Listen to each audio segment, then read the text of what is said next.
Here with Northwestern head coach Brad Laird, Demons coming off a 31-28 win at Sam Houston and entering a short week before wrapping up with the battle for Chief Caddo Thursday night against Stephen F. Austin here at Turpin Stadium. And Coach, let's go right back to Saturday and jump into that. A lot to unpack, and it's a lot of good stuff when you went on the road. You and I, when we talked yesterday, I think you mentioned it, down 21-7, 9 minutes into the game. And if that isn't maybe a microcosm of what this season has been, I don't know what is. Yeah, it seems weekly, we talk about the team's resiliency, their passion just to continue to play. And this week was no different. You look at it, and when something's different, we had a noon game. So it's a different routine that morning. We're staying about 45 minutes away on top of that. You're playing a team that basically really in a way controls their own destiny as far as what the future holds as far as playoffs and possibly playing for the conference championship. And then on top of that, being down 21-7, 9 minutes into the game, but from that point forward, our kids just, continued to play, continued to fight, found a way to get back in the game, in all three phases. And I think this win, as much as anything, when you look at all three phases, it started there with a 14-play, 78-yard drive that cut it to 21-14. Then next thing you know, there's a 43-yard field goal to make it 21-17. I think that just boosts the sidelines, the energy, and defensively to finish the half with 3 takeaways, 3 interceptions, 1 for a 96-yard touchdown to make it 24-21 at the half. So to go from 21 to 7 to 24-21 and taking that momentum into halftime was huge for this football team. We've talked about it for the last couple of weeks, and throughout the year it's been Quan Shorts, Akile Davis in the wide receiver room, but Kendrick Price's continued development, and what a story he has been the last couple of weeks, and the big 67-yarder to really wake you guys up. Making some big plays. He's worked himself into position to have the opportunity. That's the thing. He was in position where it probably would have been easy to say, I'm not getting the opportunities, I'm not getting the reps, and just kind of hang back. But KP, he has not done that. I mean, from July to fall camp to as the season went along, just it kept working.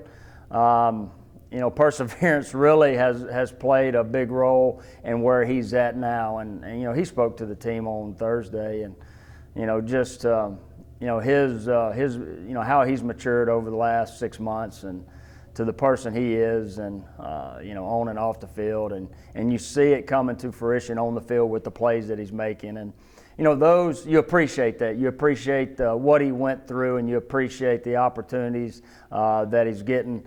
Between the white lines and taking advantage of them. It may seem like a little bit of a cliche to ask this question, but Wednesday when you had the young man John Painter here, 9 years old, lost his father, great bonding moments, some incredible images from that day when he was here with you guys. Do you think maybe some of that story stuck with those guys when you're down 21-7? Well, that's a story our guys won't forget. We talked about, and his grandmother and his mother and his family that was with John on Wednesday said it was a day he would never forget. They made the quote that it was better than Disney. Our guys, you could see in them what it meant to them, for them to realize the influence that they have. I mean, just the simple gesture that our guys made to that young man led to a relationship that will hopefully help our young men and us as coaches understand the opportunity that we have to influence the lives of young people, but also him as he continues to move forward after the passing of his dad a month or so ago to something he can gravitate to and hold on to, because you need help during those times, and hopefully we are that source to be able to help that young man get through these difficult times. And there's no doubt that our guys took a lot from that, and as we continue to move forward, whether it's down 21-7 or today at practice, is the opportunities that we have to play the game that we love. And we don't know when opportunities are going to get taken from us, and take advantage of each and every day. And that's what our guys are doing. And that's what they did Saturday, and we'll continue to do moving forward. I know he'll be here Thursday night when you play Stephen F. Austin. Let's look very quickly at the Lumberjacks. Until last week, I told you kind of been lockstep with those guys. Your 2 conference wins were both Lamar and UIW. You guys get the win at Sam. They're not able to get the win at Central Arkansas, but kind of similar to your team getting better as the year's gone on. Yeah, I mean, you look at you go back and you look at their games. A great example was last week on the road at UCA.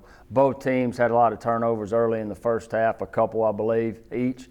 But you're sitting there 3-0, UCA with about 5 minutes left to go before half, and ends up being 13-7 UCA at half. And you go back to the other games, you see tight games at half and going into the third quarter, and very similar to the games that we've been involved in. Some that we've won, some that we've lost, and I think it's just it's what this conference is about this year. It's about the opportunity week in and week out to have the opportunity to win, and we've shown that against the best teams in the conference last week that was competing for a conference championship. So. It can. I've been able to say this every week, and it's the same story this week. It is about us. It's about our preparation. It's about our 60 minutes that we play on Thursday night, and the opportunity to play for Chief Caddo. The largest trophy in college football that started back in 1961. Natchitoches and Nacogdoches when the Indian chief sent his 2 sons, one east and one west, and one settled in Nacogdoches and one settled in Natchitoches. So, the opportunity for our guys to understand the importance of keeping Chief Caddo here, makes Thursday night even more intriguing. You talk about just having the opportunity to go 1-0 every week, and that's been the mantra. What would it mean to go 1-0 for the 3rd straight week and take a 3-game winning streak into the offseason? Well, it's huge because you want to finish strong. You want to send out this 2019 football team with a win. You want to send these 22 seniors their last game in college. You want them to remember it as a win. And so there's a lot of things you look at that we can take into next year as far as momentum. But to me, it's more important of what is this 2019 team, what is it going to be known for? And, the things that we've shown in the past that I look to continue to do Thursday night in order to get that win. Well, you talked about what this team will be known for, 22 seniors, you touched on it. Talked to a couple of them about what they felt their impact was. When you look at this group, a lot of them, some of these JUCO guys were guys your first staff recruited. Your first staff here as a head coach. What is the impact you think they've had on this program and their impact on you? Well, you see 22 guys that come from different areas, different backgrounds.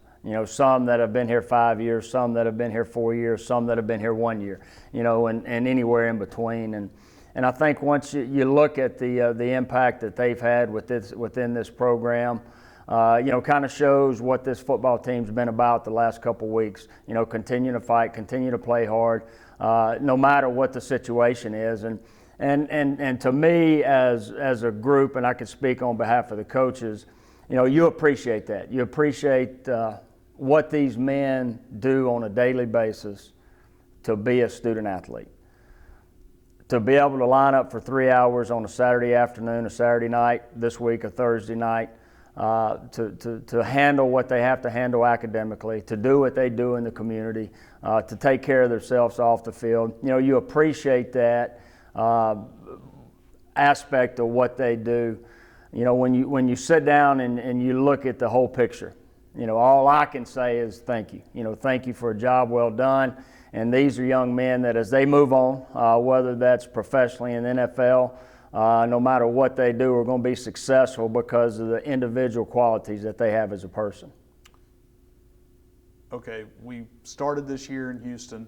Chris Circle did his impression of you. Nick Ford did his impression of you. Who does the better Brad Laird? Who does the best Brad Laird impression out of that group of seniors that you've seen? Yeah, I mean, it's hard to go against what Nick Ford did, back at the media day, as he grabbed my glasses and And what he found out when he put those glasses on is they were real, and and I don't think he could imagine somebody being able to use those glasses to see. But I'm sure I get a lot of those in the locker room when I'm not around, and so you could probably get a pretty good answer from those from the people in the locker room who does the best impression of me. All right, thanks, Coach. Thank you.